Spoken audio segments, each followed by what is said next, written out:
refiere a la reforma democrática dentro de defensa, falta mucho que hacer. Una de las cosas que falta es la reforma de educación militar. Eso se ha quedado a medio hacer.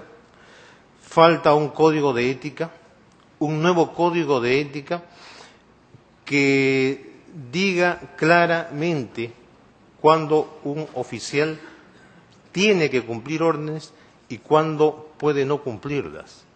En Estados Unidos, cuando uno jura obedecer las órdenes legalmente impartidas. Los países latinoamericanos siempre han tenido la particularidad de que las órdenes se cumplen sin dudas ni murmuraciones, y primero se cumple y después protesto.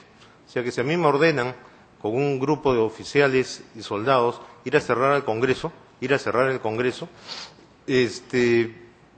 sencillamente no hay ninguna parte legal de la propia Fuerza Armada que me obligue a no cumplir esa orden.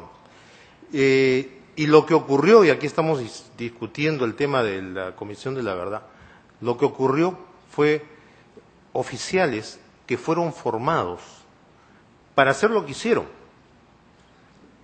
Y nadie les dijo que eso era ilegal. Nadie les dijo que eso no lo podían hacer. Y ahora están enjuiciados. Y eso no solamente ha pasado aquí en el Perú. Pasó en Francia durante la guerra de Argelia, que se cometieron lo que se vienen a denominar violaciones de derechos humanos, y la respuesta es, bueno, yo recibí una orden de mi oficial superior, se acabó la discusión. En la Fuerza Armada la orden de un oficial superior no se discute. Bueno, eso tendría que quedar claro en un código de ética para evitar que se vuelvan a dar casos de esta naturaleza. La juramentación debiera ser por la Constitución. Y creo que es muy importante que el ministro sea un ministro civil. Pero un ministro civil, no un general retirado, un ministro civil. ¿Por qué? Tengo la experiencia lamentable de ver que generales que debieran estar dedicados ya hace mucho tiempo a otras cosas, octogenarios en algunos casos, siguen metiéndose dentro de los problemas internos de sus instituciones. En otras palabras, están todavía dedicados a ver a quién promocionan, a quién sacan, a quién pasan a retiro, a quién colocan, estando ya en el retiro y siendo pues un asesor del presidente, un ministro, un viceministro, y eso es absolutamente negativo para la institución. Yo creo que la institución debe manejarse internamente por el alto mando de la institución y que quien pasó al retiro no debe seguir dentro de su grupo de amigos o dentro de su grupo de allegados tratando de llevar a su gente y sacar a aquellos que no son parte de su grupo. Eso hace tremendo daño. El otro hecho es, si yo tengo un oficial del Ejército como ministro, hay de la Fuerza Aérea y de la Marina.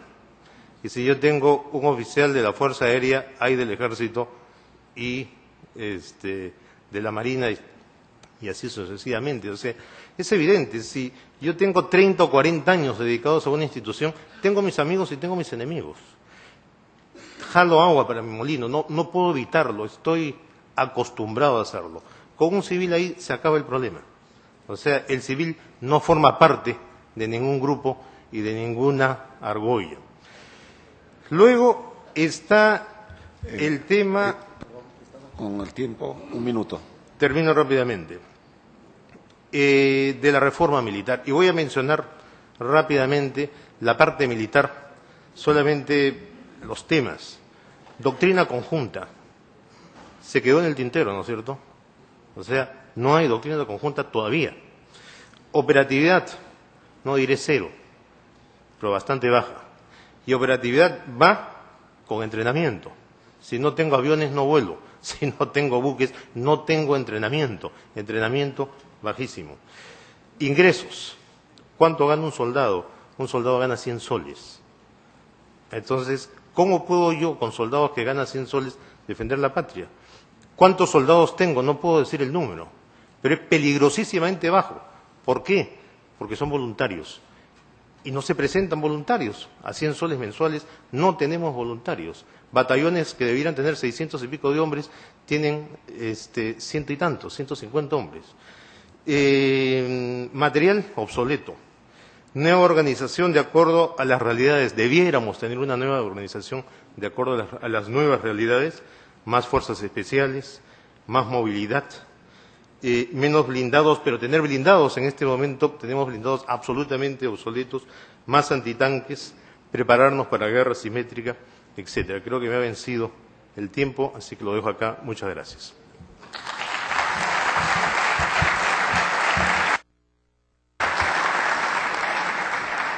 Bien, la estación de comentarios corresponde cerrarla al general Pedro Richter Prada con unas breves apreciaciones. General.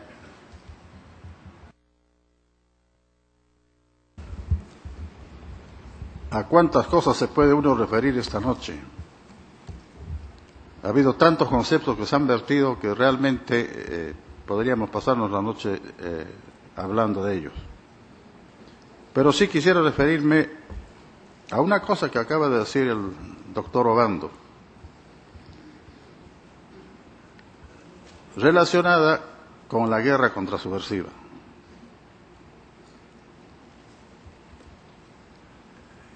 El Perú ha sufrido una guerra atípica de terrorismo, mimetizado en la población y actuando con alevosía, ventaja y ocultamiento, con todas las agravantes para que un oficial que sea destinado a combatir a este terrorista tiene que estar con los soldados y la tropa, como se dice, con la bayoneta calada, porque no sabe en qué momento puede sufrir un ataque terrorista y terminar con el oficial y con los soldados. Este tipo de guerra no se ha dado en otros países, ni siquiera en Argelia, doctor Obando. En Argelia ha sido una guerra de guerrillas, que es una cosa diferente. De manera que, dejando de lado y aún desconociendo la actitud de quienes han actuado, como el Grupo Colina y otros, rescato la labor de todos los oficiales y de la tropa y del apoyo de la Fuerza Aérea y de la Marina que han combatido al terrorismo, a un terrorismo que no se ha dado en ninguna parte del mundo hasta el día de hoy y que ojalá no se repita como se cree que se está rebrotando en este momento acá. Como todos podemos apreciar, tanto los señores expositores como los señores comentaristas han hecho contribuciones importantísimas. Es una pena que siempre el tiempo sea el tirano en estos casos, pero para la estación de preguntas quisiera recordarles a todos los asistentes que pueden formular sus preguntas, tanto a los expositores como a los comentaristas, si ese fuera su interés. De acuerdo a lo que está previsto, corresponde entonces la tercera y última etapa de exposiciones. En este caso vamos a comenzar de manera inversa. Comenzaremos con el representante de Unidad Nacional, con el doctor Raúl Castro Estañaro. Por 10 minutos, por favor. Gracias. Efectivamente, la diversidad de temas es tan grande que podríamos quizás debatirlo varios días, pero hay que hacer un esfuerzo de síntesis para sentar algunas bases. En primer lugar, hay que decir claramente que pese a lo que es el divorcio el presunto divorcio entre civiles y militares, la prosperidad del país solo se puede lograr en la medida en que estemos plenamente integrados. Eso tiene que ser un concepto absoluto de peruanidad y de interés en el desarrollo del país. No puede haber un desarrollo fructífero para el país si no asumimos que civiles y militares somos un solo pueblo con un solo objetivo. Eso cuesta trabajo a muchos sectores de la sociedad peruana, pero creo que a estas alturas de la civilización tenemos todos los medios para llegar a esos objetivos. quiero referirme a algunos comentarios que se han vertido y que encuentro interesantes. En primer lugar, efectivamente, yo no creo que vaya a haber un voto monolítico de los miembros de las Fuerzas Armadas y policiales en el proceso electoral que se avecina. No lo creo. Decía en mi exposición que el voto de los militares es una opción absolutamente personal, absolutamente privada, porque se ejerce en la mesa de sufragio, en una cámara secreta, y además es un tema de responsabilidad ética. ¿Qué significa esto? Significa que tanto los oficiales como el personal de tropa tienen que involucrarse en los planes de gobierno y en los conceptos que los candidatos ofrecen a la ciudadanía. Esto es absolutamente importante, porque si estamos hablando de un voto obligatorio y, por lo tanto, nos guste o no, no puede haber indiferencia para el ejercicio del voto, porque es obligatorio votar, con las excepciones que ya ha mencionado el general Richter y mis distinguidos colegas expositores, por razones de servicio, etcétera. Los electores tienen que estar adecuadamente informados. Hay un tema que me preocupa, sin embargo, y que también lo tomo de los comentarios que han sido presentados por el general Guevara, y es el tema de populismo en las Fuerzas Armadas. Si yo quiero ser un candidato simpático a los miembros de las Fuerzas Armadas y policiales que ahora votan, entonces ofrezco mejoras a los miembros de las Fuerzas Armadas, mejoras personales o mejoras institucionales. Y de hecho, hoy en día hay un candidato que supuestamente podría tener alguna ventaja porque representaría, ventaja en el sentido de contar con un supuesto apoyo de miembros de las Fuerzas Armadas, porque representaría, entre comillas, intereses de institutos militares y policiales.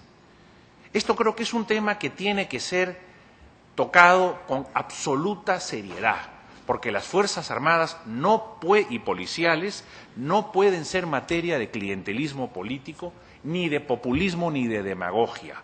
En tal sentido, creo que el pacto ético propuesto, adicionalmente al pacto ético respecto de la decencia con que se debe enfrentar la campaña electoral suscrita por prácticamente todos los partidos políticos, es una magnífica idea para que el tema sea tratado con altura y para que esta opción personal del ciudadano militar o del ciudadano policial sea exigido dentro de los cánones de absoluta responsabilidad cívica y ética para con el país, y a la vez exigir a los candidatos que respeten esa cuota de responsabilidad y de ética. El temor escondido de quebrar la disciplina. Yo creo que en el Perú hemos vivido gobiernos militares y la disciplina no se ha quebrado.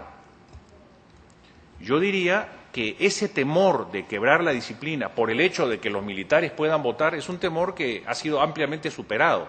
No existe. No existe, porque en la conciencia, en la intimidad de cada uno de los miembros de las fuerzas policiales y fuerzas armadas, existe sin lugar a dudas una apreciación del escenario nacional y una apreciación de las tendencias políticas y sociológicas, y desde luego, se quiera o no se quiera, hay una proclividad o un acercamiento a tal o cual posición. De manera tal que yo creo que en ese sentido, y la historia también lo demuestra, creo, palmariamente, por lo menos durante el siglo XX, la disciplina de las Fuerzas Armadas y policiales no está en tela de juicio por el hecho de haber concedido el voto a los militares y policías, y creo que esto ha sido ampliamente discutido en los proyectos de ley que se presentaron en el Congreso. Hay un tema importante que quizás debería difundirse, no solo con los militares y policías, sino con los ciudadanos. El sentimiento constitucional